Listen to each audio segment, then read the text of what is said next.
I never believed in ancient mysteries until that day in the Lake District, when I found myself staring up at a wall so immense it made Hadrian's Wall look like a garden fence. My name's Jack Turner, and if you'd asked me a year ago about lost civilizations or giant stone structures, I'd have laughed it off. Now I'm not so sure.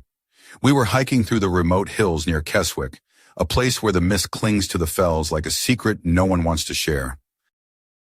The locals spoke in hushed tones about a strange formation deep in the Borrowdale forest, something they called the Titan's Barrier. No tourist guides, no clear paths, just stories whispered in the pub by old-timers who claimed their grandfathers had seen it. I wasn't exactly chasing myths. I'm a geologist by trade, practical and grounded. But when my colleague Emily sent me blurry photos from her last trip, showing massive granite blocks stacked like the world's most impossible jigsaw puzzle, I couldn't resist. So we assembled a small team, packed our gear, and set off into the wild British wilderness, ready for anything except what awaited us. The trek was brutal. Imagine trying to march through a tangled maze of ancient oaks and brambles, the ground slick with moss and hidden roots, all while a biting wind sliced through your jacket. Emily, dressed in her usual outdoorsy chic, tight-fitting thermal leggings, a deep green fleece zipped just enough to hint at her slender neck, and sturdy boots that looked ready to conquer Everest, led the way. Her auburn hair peeked out from under a knitted cap, the only splash of color in the gray landscape. After hours of scrambling over rocky ridges and slippery slopes, we emerged onto a plateau, and there it was, the Titan's Barrier. The wall towered above us, 100 feet tall at least, made of granite blocks so huge I swear you could live in one. Each stone was like a giant's chess piece, perfectly cut with edges sharp and clean, stacked with a precision that defied logic. I rubbed my eyes, half expecting the mist to play tricks on me. But no, these weren't natural formations. The blocks were too regular, too deliberate. It was as if some ancient craftsman had used tools the size of cranes to carve and fit them together. Emily approached the wall and ran her fingers over the stone surface, tracing the strange, almost melting patterns that shimmered faintly under the dull sky. "Jack," she whispered, "this granite looks like it's been through a furnace. But how?" I glanced at my compass, and that's when things got weird. The needle spun like a mad thing, twisting and turning as if caught in a storm. Not just here, but all around the wall. Our GPS devices flickered and died. It felt like the whole place was wrapped in an invisible force field. "Great," I muttered. I knew my smartphone would die out here. Now even the compass is throwing a tantrum. As night fell and we set up camp near the base, the stories the locals told began to echo in my mind. Tales of giants who once roamed these hills, moving stones like they were pebbles. Legends dismissed by many but impossible to ignore now. I don't know what we stumbled upon that day, nature's greatest trick or the remnants of a forgotten world. But one thing's certain, the Titan's Barrier isn't just a wall, it's a challenge, a puzzle carved into the very heart of England's wildest places. And as the wind howled around our tents, I couldn't shake the feeling that we were being watched. Not by any human eyes, but by something far older, waiting patiently to reveal its secrets. Tomorrow we'd dig deeper, but tonight the mystery held us tight, wrapped in stone and shadow. Dawn broke over the fells with a chill that bit through my jacket and made my breath hang in the air like smoke. I shook off the cold and glanced at Emily, who was already crouched by one of the massive stones, her fingers tracing the strange, glassy sheen on its surface. She looked like a mix of an explorer and an artist, her hazel eyes wide with a mix of awe and frustration. "Jack, come look at this," she called softly. I joined her, squinting at the granite block that shimmered strangely in the weak sunlight. The surface wasn't just weathered, it looked as if molten rock had flowed and cooled in waves, like caramel left to harden. It was bizarre. Granite doesn't melt in the open air, not without a volcanic furnace or some nuclear heat source. My mind raced. Could this be some kind of ancient volcanic activity? But there's no sign of lava flows nearby. Emily shook her head, her fingers brushing over a faint line etched into the stone. "Look here." These aren't natural cracks. They're too straight, too deliberate, almost like someone carved a doorway. I followed her gaze to a rectangular opening, perfectly squared and unnervingly clean against the rugged backdrop. It was big enough for a man to walk through, but dark and silent inside. Of course, being me, the eternal skeptic, I couldn't resist a joke. Maybe it's the giant's front door. Hope they don't forget their keys or we're stuck here overnight. Emily rolled her eyes but smiled. If the giants come back, I'm blaming you. The rest of the team was busy setting up equipment, but every now and then I caught a glance at the wall, feeling a strange pull, as if the stones themselves were watching us. It was ridiculous, I told myself. Stones don't watch. But the compass kept spinning wildly, and none of our electronic gear would function properly within 50 meters of the wall. Even the birds seemed absent, the forest unnervingly silent except for the wind whispering through the trees. Our lead archaeologist, Simon, approached with a furrowed brow. If this is a natural formation, it's unlike anything I've ever seen. The precision, the sheer scale is staggering. I nodded, feeling the weight of the moment. We were standing on the edge of something big, not just physically, but something that might rewrite what we thought we knew about history. That afternoon, we tried to map the structure with ground-penetrating radar, but the devices went haywire. Every scan was a mess of static and bizarre readings, as if the wall was interfering with the signals. It was frustrating and thrilling all at once. At dinner, around the flickering campfire, Emily pulled out an old leather-bound notebook she'd brought along. Local legends say this place was built by the Hill Giants, a tribe of enormous people who vanished without a trace. I smirked, poking the fire. Hill Giants, huh? Like the ones who left their socks everywhere? She narrowed her eyes, but there was a mischievous glint in hers. Mock all you want, but legends often have a kernel of truth. As darkness settled, I lay in my sleeping bag staring up at the stars, wondering if the giants were out there somewhere, watching us back. Or if maybe, just maybe, we were the intruders in their ancient domain. And then, as if on cue, a deep rumble echoed through the valley, a sound like the earth itself groaning, or a distant roar from something colossal awakening. I sat bolt upright. Did you hear that? Emily was already awake, her eyes reflecting the firelight. This place isn't done with us yet. Whatever we'd stumbled upon was far from finished. The wall wasn't just a relic, it was a gate. And behind it, secrets waited, secrets that might change everything. But at that moment, none of us knew the danger we'd just invited into our lives. The morning fog clung low to the valley like a ghostly blanket, muffling our footsteps as we approached the rectangular opening carved into the granite wall. Despite the chill, Emily had swapped her fleece for a fitted leather jacket that hugged her slender frame, the zipper pulled just enough to reveal a delicate silver pendant resting against her collarbone. A small detail that caught the morning light and, admittedly, distracted me more than it should have. She moved with a quiet confidence, like someone stepping into a forgotten cathedral. Ready to see what's behind door number 1? She joked, fingers brushing against the cold stone as if coaxing a secret to spill out. I swallowed, feeling a strange mix of excitement and unease. The opening yawned before us, a perfect rectangle carved with such precision it seemed impossible to be the work of nature. I half expected some ancient giant to pop out and offer us tea, or maybe a stern warning. We switched on our headlamps and stepped inside. The air was cool and surprisingly still, carrying a faint scent of damp earth and something metallic, like old coins hidden in a forgotten drawer. The walls inside were smoother than outside, polished almost, but what really caught my eye was the faint glow emanating from deep within the passage, a pale bluish light that seemed to pulse softly. Either we've found the world's most stubborn glowworm colony, I muttered, trying to break the tension, or we're in for something way beyond a simple day hike. Emily chuckled, but kept her gaze fixed ahead as we moved deeper. The passage stretched on and on, the ceiling rising high above, carved with strange patterns that looked like ancient symbols, or maybe just nature's random whims. But the symmetry was unsettling. Every stone block fit perfectly with its neighbor, like pieces of a cosmic puzzle. After what felt like an eternity, we reached a cavernous chamber, its vastness swallowing our voices.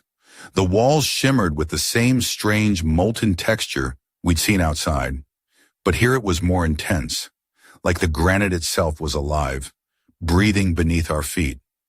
Simon stepped forward, his archaeologist's curiosity overcoming his usual caution. This isn't just a wall. It's a fortress, or a temple. I couldn't help but notice how the light played across Emily's face, highlighting the curve of her cheek and the determined set of her jaw. There was something almost hypnotic about her presence here, in this place where time seemed to fold in on itself. Suddenly, the ground beneath us trembled, a subtle vibration that grew into a low rumble. Dust fell from the ceiling, and the bluish light flickered like a dying flame. "Okay, that's our cue to leave," I said, my voice a notch higher than I intended. We hurried back toward the entrance, but as we reached the threshold, something stopped me cold. The rectangular opening behind us was no longer just a doorway. It now pulsed with that eerie blue light, as if the wall itself was breathing, alive and watching. Emily grabbed my arm, her eyes wide. "Jack, look." I turned, heart pounding, and saw faint markings glowing along the edges of the blocks. Runic symbols, or maybe a language lost to time. I felt a chill that had nothing to do with the cold air. "Do you think this is some kind of warning?" Simon asked, voice barely above a whisper. I couldn't answer. The walls seemed to hum with energy, and for a moment I felt like we had crossed into a world where the rules no longer applied. A place where giants might have walked, or something else entirely. As we stumbled back into the daylight, the fog had thickened, swirling around us like a living thing. The forest was silent again, but now it felt different, watchful, expectant. Emily glanced at me, a wry smile playing on her lips. "Well, Jack, I think this just got a lot more interesting." I nodded, swallowing the knot of unease tightening in my chest. Whatever secrets lay behind that wall, they weren't done with us yet, and somewhere deep inside I knew this was only the beginning. The day wore on with a strange heaviness hanging over our little camp, nestled in the shadow of the colossal wall. The usual sounds of the forest, bird song, rustling leaves, were conspicuously absent, replaced by an eerie stillness that set my nerves on edge. Even the wind seemed reluctant to disturb the silence, as if the land itself was holding its breath. Emily had changed into a loose, cream-colored blouse that billowed softly in the breeze, paired with rugged, khaki trousers tucked neatly into her worn leather boots. The delicate silver pendant around her neck caught the fading light, casting tiny sparks that danced like fireflies. She moved with a purposeful grace, jotting notes in her battered journal, her brow furrowed but her eyes sparkling with a mix of fascination and something deeper. Maybe a thrill that bordered on fear. I sat nearby trying to process the day's discoveries, the glowing symbols, the tremors, the pulsating light at the entrance. None of it made sense, and yet it was all undeniably real. Simon approached, his usually calm demeanor cracked by excitement. "Jack, you need to see this," he said breathlessly, holding out a set of photographs taken earlier in the day. The images showed close-ups of the granite blocks, surfaces smooth and flat, edges razor-sharp. But what caught my eye was the strange pattern etched faintly across the stone, a series of parallel grooves, almost like the marks of a giant saw or some ancient laser. I raised an eyebrow. "A giant saw? What's next? A titan with a power drill?" Emily laughed softly, but her gaze was serious. "It's almost as if these stones were cut with technology far beyond anything we can imagine. Not just heavy-duty chisels or hammers, but something precise, controlled." The thought sent a shiver down my spine. We were standing before a mystery that dwarfed the Great Pyramid or Stonehenge, yet here it was, hidden away in the English hills. Later, as the sun dipped below the horizon, Emily and I found ourselves alone by the campfire. The flickering flames cast shadows that danced across her face, highlighting the curve of her jaw and the soft line of her neck. She tucked a stray auburn lock behind her ear and smiled, a smile that held both warmth and a hint of challenge. "You think any of this is real, don't you?" she said quietly, Not just the wall, but the giants, the lost civilizations. You used to be a skeptic. I shrugged, poking the fire with a stick. I still am, but I'm starting to think there's more to the story than we've been told. She leaned closer, her voice dropping to a whisper. What if this wall isn't just stone? What if it's a message or a warning? Before I could answer, a sudden crack split the air, a sharp, explosive sound that echoed through the valley. We both jumped to our feet, eyes scanning the darkening woods. From the edge of the trees, a faint glow pulsed, a deep red, like embers glowing in the night. Shadows moved within the light, too large and too deliberate to be animals. Emily grabbed my arm, her grip tight. We're not alone. My heart hammered as the shapes drew closer, and I realized this night would be nothing like the others. The secrets of the Titan's barrier were waking up, and so were the dangers lurking in the shadows. And somewhere beneath the earth, the wall seemed to pulse in response, as if alive and aware. The adventure was just beginning, and I had no idea how far down the rabbit hole we were about to fall. That night, sleep was a cruel joke.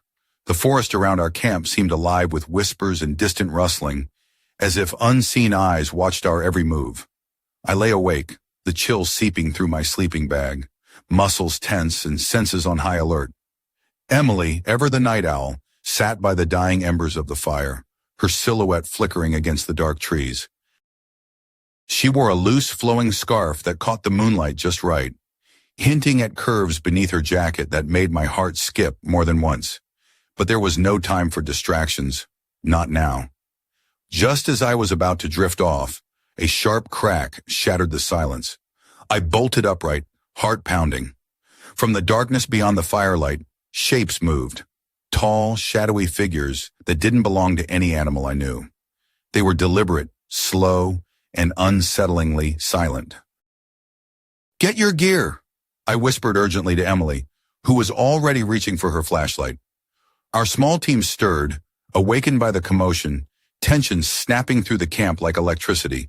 We scrambled to gather what we could, but before we could make sense of the situation, a low rumble rolled across the valley, shaking the ground beneath our feet.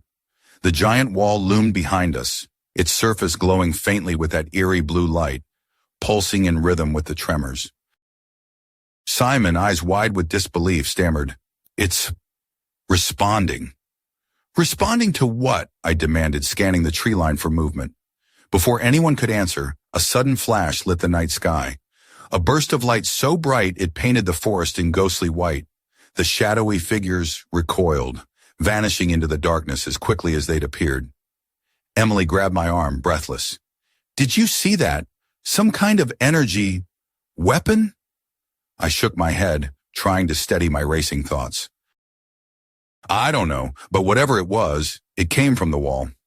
The idea was absurd. A rock can't fire energy bolts unless it's not just a rock. As dawn crept over the hills, we found ourselves huddled near the base of the wall, examining scorch marks where the light had struck. The granite was melted in places, flowing like thick wax, as though exposed to unimaginable heat. "It's like a furnace was unleashed here," Emily murmured, her fingers tracing the molten patterns. "But there's no natural cause I know of." Simon nodded grimly. "And the compass readings? The magnetic anomalies? None of it adds up." I felt the weight of the mystery pressing down on us, heavier than the stones themselves. Who, or what, could have built this place? And why was it still active, still reacting after all these centuries? As we packed up, determined to report our findings, a sudden whisper of wind carried a soft, almost musical hum from the wall's depths. It was a sound that resonated deep within my chest, stirring something primal. Emily looked at me, eyes shining with a mix of fear and wonder. "Jack, this isn't just history. It's alive." And as we left the forest behind, the question gnawed at me. Were we the first in centuries to awaken the Titan's barrier? Or had it been waiting, for us or for something else? The answers lay hidden in stone, waiting for those brave enough to uncover them. But some stones guard their secrets with fire. The days that followed blurred into a restless haze. Back in the small town of Keswick, with its cozy pubs and cobblestone streets, I tried to piece together what we'd witnessed. Emily, ever the pragmatist, sifted through ancient maps and local legends at the town's tiny library, while I wrestled with the inexplicable science behind the wall. One afternoon, Emily emerged from the library, clutching a faded leather-bound book. She looked every bit the scholar, her chestnut hair pulled back into a loose bun, her glasses perched on the tip of her nose, and a soft smile playing on her lips as she waved the book like a treasured artifact. "Jack, you have to hear this," she said, settling beside me at the cafe. "There's a legend here about the hill giants, a race of towering beings said to have built great stone cities long before recorded history. The book mentions strange magnetic stones that could confuse travelers and protect their secrets." I raised an eyebrow. "Magnetic stones? Sounds like a bad camping trip for compasses." Emily chuckled. "Maybe, but it fits with what we saw. And there's more. The book hints at an ancient technology, possibly lost, that could manipulate stone and metal with energy we don't understand." I sipped my coffee, feeling the weight of her words. "So you're saying the giants weren't just strong? They were maybe smart enough to build something like the wall?" She nodded, eyes gleaming. "Or maybe the wall isn't just a wall. It could be part of a larger mechanism, a fortress, a machine, or even a warning." The idea was wild, but after everything we'd seen, nothing felt impossible anymore. That night we returned to the forest, drawn back by a compulsion neither of us could explain. The moon hung low, casting silver light across the landscape as we approached the wall. The air was thick with anticipation. Emily wore a sleek black jacket, her boots crunching softly over the leaf-strewn ground. The pendant around her neck caught the moonlight again, sparkling like a beacon in the dark. As we neared the wall, the compass in my hand spun wildly, while Emily's flashlight flickered erratically. The blue glow from the granite pulsed softly, syncing with my heartbeat. Suddenly, a faint vibration hummed through the air, growing stronger until it felt like the earth itself was thrumming beneath our feet. "Jack," Emily whispered, eyes wide, "it's starting again." Before I could respond, the wall's surface began to shift, slowly, imperceptibly at first, then with a grinding sound like ancient gears turning. Blocks slid apart to reveal a narrow passage glowing with that eerie blue light. A chill ran down my spine. The wall wasn't just a relic, it was a gateway. Emily reached out, her hand trembling slightly as she touched the cool stone. "Do you think we should go in?" I swallowed hard, feeling the pull of the unknown. "After everything, absolutely." Together we stepped into the glowing passage, leaving the world we knew behind. But as the entrance closed silently behind us, a shadow moved just beyond the tree line. A figure watching, waiting, and far from friendly. The real journey was only just beginning. The passage swallowed us in a cold blue light that seemed to pulse with a heartbeat of its own. I swallowed hard, feeling the weight of every step as we moved deeper into the bowels of the wall. The air smelled faintly of ozone and something metallic, like the inside of an old cathedral fused with a laboratory. Emily's silhouette flickered in the glow, her scarf trailing behind her as she led the way with a determined grace. Her eyes, sharp and bright, scanned the walls etched with strange symbols that seemed to shift and shimmer whenever I glanced away. I couldn't help but notice the way her jacket clung to her form, the slight curve of her hips as she moved confidently through the alien corridor. In moments like this, even the ancient mystery couldn't distract me from the undeniable pull she had. The narrow corridor opened into a vast chamber, the ceiling lost in shadows far above. Gigantic stone pillars rose like ancient sentinels, their surfaces etched with geometric patterns that resembled star maps or cosmic blueprints. The floor beneath us hummed softly, vibrating through my boots like the pulse of a living thing. Emily knelt beside a low pedestal carved from the same granite, a smooth circular surface embedded with what looked like crystals, faintly glowing in the dim light. She traced the edges with her fingers, whispering, This is some kind of control panel." "Control panel?" I laughed nervously. "Are we sure we're not just inside some giant's lost man cave?" She smiled but didn't take her eyes off the pedestal. "Maybe the ultimate man cave. Suddenly the chamber shuddered, and a deep rumble echoed from somewhere far beneath us. Tiny cracks spiderwebbed across the floor, and the glowing crystals flickered erratically. "Jack, I think we've activated something," Emily said, voice tight with awe and fear. Before I could react, a section of the wall slid open with a grinding roar, revealing a narrow tunnel bathed in an eerie green light. From the shadows emerged a figure, tall, broad-shouldered, and draped in tattered robes that shimmered faintly like starlight.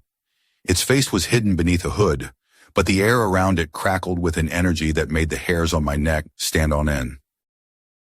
"Welcome," a voice echoed, deep and resonant, seeming to come from everywhere and nowhere at once. "You have awakened the Guardians.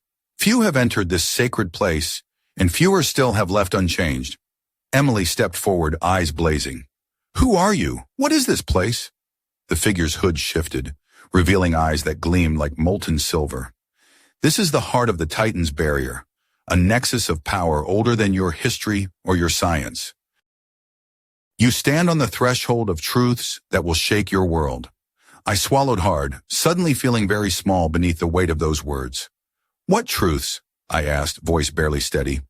The Guardian extended a hand, and the glowing crystals on the pedestal flared to life, casting swirling patterns of light across the chamber. "Your world is but a fragment of a greater cosmos," the voice intoned, "and the stones you have touched are keys to awaken or to destroy." Emily looked at me, her breath caught in her throat. "Jack, this is bigger than anything we imagined." As the chamber pulsed with ancient energy, I realized one thing for sure. There was no turning back now, but outside, unseen eyes watched our every move, and the shadows in the forest whispered of a reckoning yet to come. The air inside the chamber thickened, humming with energy that made my skin tingle. The Guardian's silver eyes held me captive, like twin moons pulling me into an abyss of knowledge and fear. Emily stood beside me, her hand brushing mine, a fleeting touch that grounded me amid the swirling chaos. "The stones," of the Guardian continued, voice echoing like thunder in a cathedral, "were laid by those who once walked as giants, beings of strength and wisdom, whose legacy shaped the very earth beneath your feet." I swallowed hard, the weight of ancient history pressing down on me. "Giants? Like the legends?" The figure nodded slowly. "More than myth, their technology transcended your understanding. Energy weaves that bent stone and time alike. This barrier is both shield and message, a testament to their power and a warning." Emily's eyes narrowed. "A warning of what?" The chamber trembled and the glowing crystals flared, casting eerie shadows that danced like phantoms. "A darkness stirs beyond your realm, forces that seek to unmake the balance.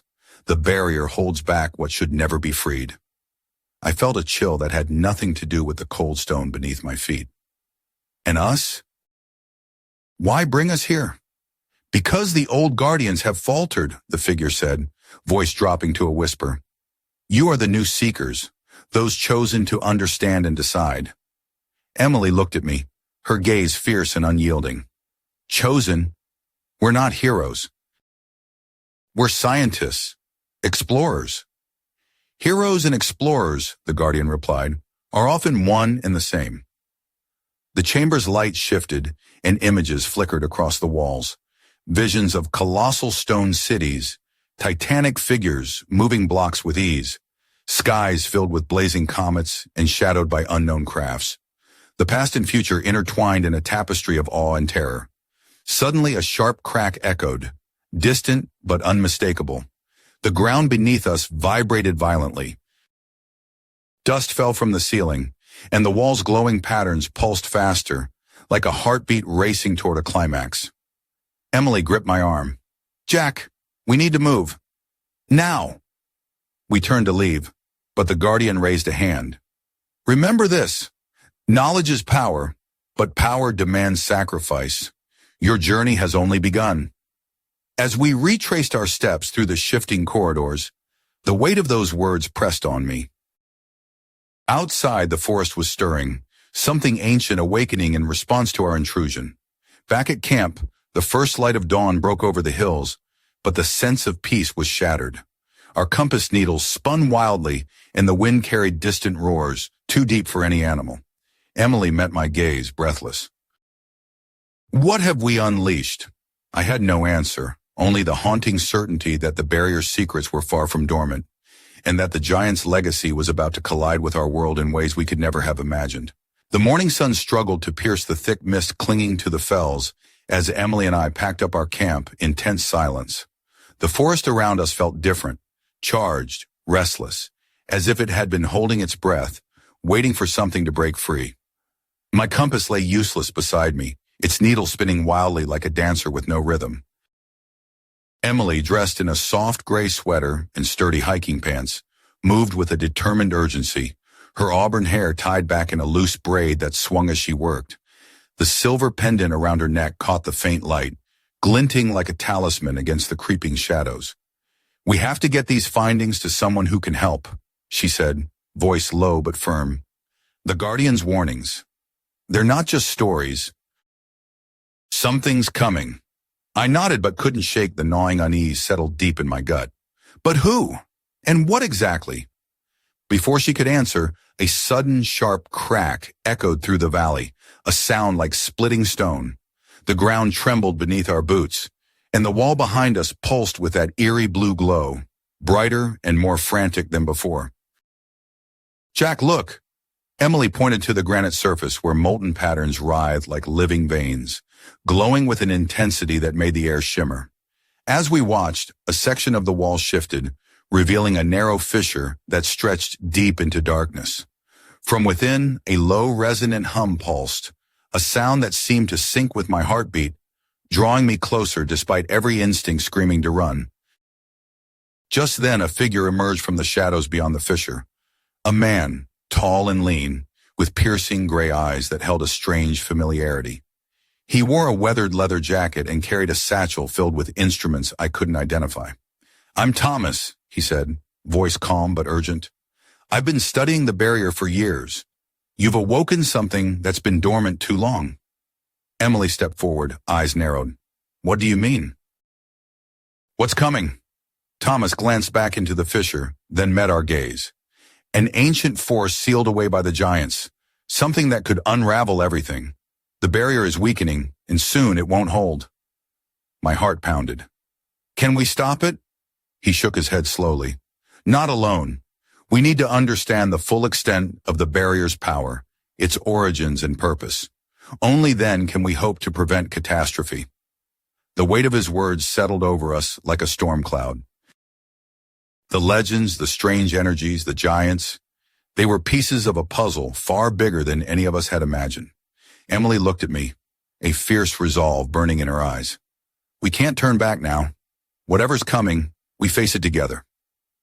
As the sun finally broke free from the mist, casting golden light over the ancient stones, I realized that the Titan's barrier wasn't just a relic of the past. It was the key to the future, and the clock was ticking. But in the distance, hidden beneath the forest canopy, unseen eyes watched our every move, and a shadow darker than night began to stir. The night had settled over the valley like a velvet curtain, thick and impenetrable. Emily and I stood at the edge of the forest, the towering silhouette of the Titan's barrier looming behind us, its surface glowing faintly with that otherworldly blue light, a beacon in the darkness. The weight of everything we'd uncovered pressed on my chest like a stone, heavier than any granite block. Emily's fingers brushed mine briefly, a small reassurance in the vast unknown. She wore a black jacket zipped just enough to reveal the delicate curve of her neck and the glimmer of her silver pendant, which caught the moonlight like a secret between us. Thomas was with us now, his face grim as he adjusted the strange instrument slung over his shoulder. "The barrier's power is waning faster than we predicted," he said, voice low. "If we don't act soon, whatever's sealed inside could break free." I swallowed hard, the enormity of it sinking in. "What exactly are we dealing with?" Thomas shook his head. "An ancient force beyond our comprehension. The giants built the barrier to keep it contained. If it escapes..." His voice trailed off, but the unspoken threat hung between us like a dark cloud. As we prepared to enter the passage once more, a sudden crack echoed through the trees. From the shadows, a figure stepped forward, tall, cloaked in darkness, eyes gleaming with cold intent. A chill ran down my spine. The stranger's voice was smooth, almost mocking. You meddle with powers you don't understand. The barrier was never meant to be open. Emily stepped forward defiantly. We don't have a choice. If the barrier fails, we all lose. The figure smiled, a cruel twist of lips. Then let the reckoning begin. With that, the ground trembled violently as the forest around us seemed to come alive. Trees bending unnaturally, shadows stretching and twisting into monstrous shapes. The blue light from the barrier flared, casting the valley into stark relief. I looked at Emily, her eyes shining with fierce determination despite the danger.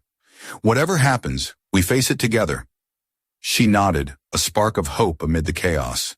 As the first tendrils of darkness spilled from the fissure in the wall, swallowing the night, I realized this was no longer just a mystery to solve. It was a battle for the very soul of our world. And the Titan's legacy was about to be rewritten in fire and stone.